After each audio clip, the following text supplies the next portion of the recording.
entrevistado do Abrindo o Jogo de hoje é o Tenente Pedro Ayrara, que é o porta-voz do Corpo de Bombeiros de Minas Gerais. Tenente, muitíssimo obrigada por essa entrevista. Eu que agradeço, Edilene, sempre uma satisfação enorme para mim e para todos do Corpo de Bombeiros. A gente está conversando com os ouvintes da Itatiaia.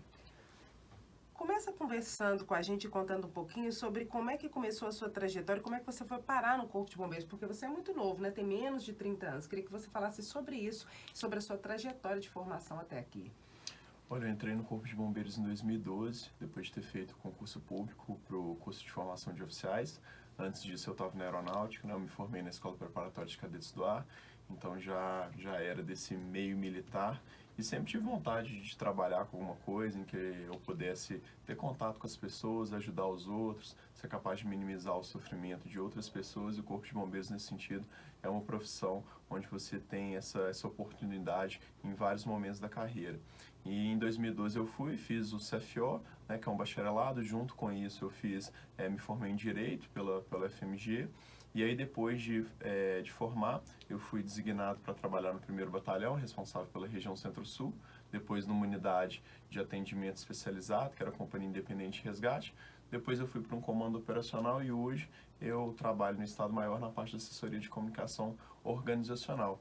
E aí, durante essa trajetória, tive a oportunidade aí de lidar com algumas ocorrências bastante importantes, né, e acabei estando hoje aí nessa lida aí da comunicação. Eu sei que você permanece sempre estudando. Quando você era criança, você era um CDF, você estudava muito, você concluiu faz pouco tempo o mestrado, né, já está no doutorado. Como é que é isso e qual que é a importância de manter esse processo de formação, mesmo que não seja necessariamente relacionado à área militar?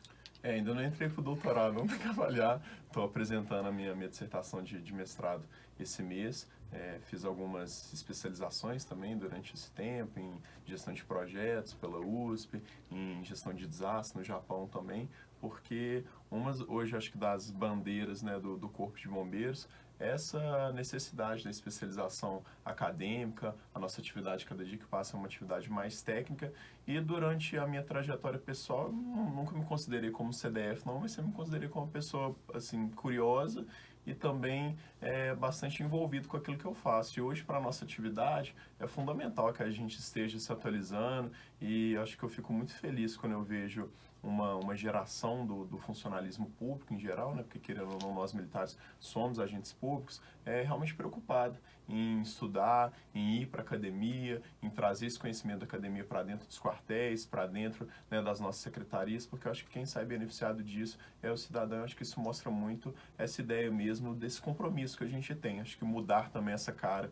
do funcionalismo público, às vezes as pessoas têm de ser aquela coisa, não, as pessoas elas não se esforçam, não se envolvem. Isso eu acho que já há bastante tempo já não é uma realidade, pelo menos no nosso estado. De onde é que vem essa sua habilidade de falar tão bem? A sua formação acadêmica é do direito, você não é da comunicação, ainda assim é o porta-voz do Corpo de Bombeiros. E como é que foi esse processo para chegar a essa função especificamente? Olha, eu não acho que eu falo tão bem assim, não. Acho que as pessoas elas são muito gentis.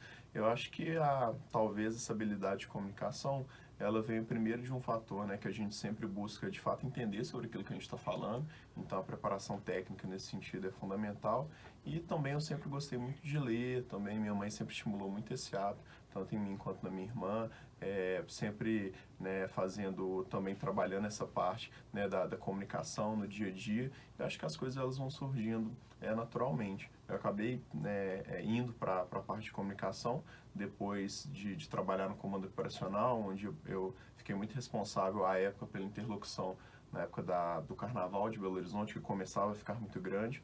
E aí o meu comandante à época, o Coronel Cláudio, que é uma pessoa, né, que eu tenho um profundo respeito e gratidão, ele identificou que nessa interlocução eu acabava levando jeito para aquilo dali. E aí depois, quando ele virou comandante geral, ele solicitou lá que eu trabalhasse nessa parte. E até então, graças a Deus, a gente tem tido um desempenho, né, satisfatório, e é uma grande responsabilidade, né, porque falar em nome do Corpo de Bombeiros é uma instituição que tem uma história tão grande, militares tão qualificados, é uma grande honra, mas ao mesmo tempo é algo que sempre me coloca em uma noção, né, de respeito a esses outros homens, essas outras mulheres que eu represento, que eu sempre tento levar em mente isso. Em Brumadinho, o senhor ainda não era o porta-voz do Corpo de Bombeiros. Em Mariano, o senhor ainda não era o porta-voz do Corpo de Bombeiros, né? Isso aconteceu na ocorrência de Brumadinho? Em Mariana eu não estava, né, no setor de comunicação. A época eu trabalhava na Companhia Independente de Resgate. Cheguei até a trabalhar em Brumadinho, mas na parte operacional. E eu fui para a parte de comunicação, completar agora cerca de 2 anos e meio, 3 anos. Primeira grande tragédia de uma repercussão nacional que eu atuei foi em Janaúba, quando a gente teve aquele atentado às crianças da creche e gente inocente, e também outras ocorrências menores, como grandes incêndios, grandes acidentes aqui em Belo Horizonte. Nessas ocorrências, o senhor viu coisa que as pessoas em casa nem imaginam que o senhor possa ter visto, tanto em relação à logística quanto em relação à cena dos locais mesmo? Ah, sem dúvida. Eu acho que a profissão de bombeiro, né, ela te dá a oportunidade de presenciar cenas maravilhosas, de momentos de resgate, de momentos, né, onde às vezes a gente está com a esperança ali tremulando e a gente consegue fazer o salvamento de uma pessoa. Isso acho que não tem dinheiro que pague. Mas também, né, ela implica com que a gente veja, às vezes, algumas cenas muito tristes, né? Eu me lembro muito nessa cobertura da tragédia das crianças lá em Janaúba. Nós estávamos também ajudando a receber as crianças que vinham transferidas lá de Janaúba, e elas chegavam aqui no aeroporto da Pampulha para poder irem para o João 23. E eu me lembro muito do olhar das mães que desembarcavam com as crianças, realmente aquele olhar né, de susto, de impotência, de frustração, de preocupação. Também nessas atuações agora, mais recentes no período chuvoso, acho que a gente vê essas pessoas que já têm tão pouco, muitas vezes, perder aquele pouco que elas têm e terem que reconstruir todas as suas vidas. Em Brumadinho, sonhos que foram interrompidos, pessoas que pretendiam se casar logo em breve, pessoas que tinham filhos extremamente novos, pessoas que deixaram filhos gêmeos. Toda essa tragédia humana, infelizmente, ela faz parte também do nosso serviço. Mas acho que um dos grandes segredos para que você possa ter uma boa atuação como bombeiro é sempre, mesmo em meio a toda essa tragédia, você conseguir ter um olhar humano, um olhar de esperança, conseguir levar um pouco de tranquilidade para essas vítimas, independentemente da situação. Como é que foi a missão de porta-voz em Brumadinho? Você ficou muito conhecido, seu número de seguidores nas redes sociais saltou mais de 100 mil. E você ficou conhecido como o rosto sereno dessa tragédia. Como fazer para comunicar coisas tão tristes e dessa forma mais serena mesmo? Eu, por exemplo, começo a falar e quero chorar. Você segura a onda? Como é que é esse processo? Olha, lá em Brumadinho, a primeira coisa que eu pensava, sempre que eu ia me comunicar, era em relação àquele familiar da vítima que recebia a minha comunicação. Porque é lógico que o nosso serviço ele tem que ser um serviço de informação de utilidade pública. Nós temos que retratar ali o que o Corpo de Bombeiros está fazendo, quais são as informações importantes, mas eu acho que isso tem que ser feito com um profundo respeito, uma profunda consideração à pessoa ali que teve um parente perdido. Hoje a gente está na era da informação e muitas vezes a gente esquece realmente desse caráter humano.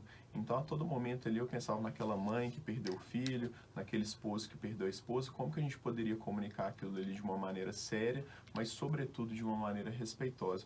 Eu acho que quando a gente entende dentro da profissão de bombeiro que muitas vezes você vai ser a pessoa mais importante no dia mais difícil de alguém, que é o dia que uma pessoa vai perder um ente querido, e por meio, seja da sua atuação ali na zona quente, seja por meio da comunicação que você faz em nome da corporação, que você pode ser capaz de minimizar ou maximizar aquele sofrimento ali, eu acho que você tenta fazer aquilo dali da melhor maneira possível. Então, por mais que o cenário de Brumadinho e de outras ocorrências fosse um cenário extremamente complicado, acho que quando você tem essa noção dessa responsabilidade e quando você consegue ver e presenciar o sofrimento, né, enorme dessas pessoas, eu acho que as dificuldades, eu acho que a sua gestão emocional ela se torna um problema muito pequeno quando comparado com o problema dessas pessoas. E aí, naturalmente, eu acho que você se concentra naquilo dali, foca naquilo dali, porque você sabe, né, que outras pessoas dependem do seu serviço, e aí, naturalmente, acho que você vai fazer algo muito bem feito.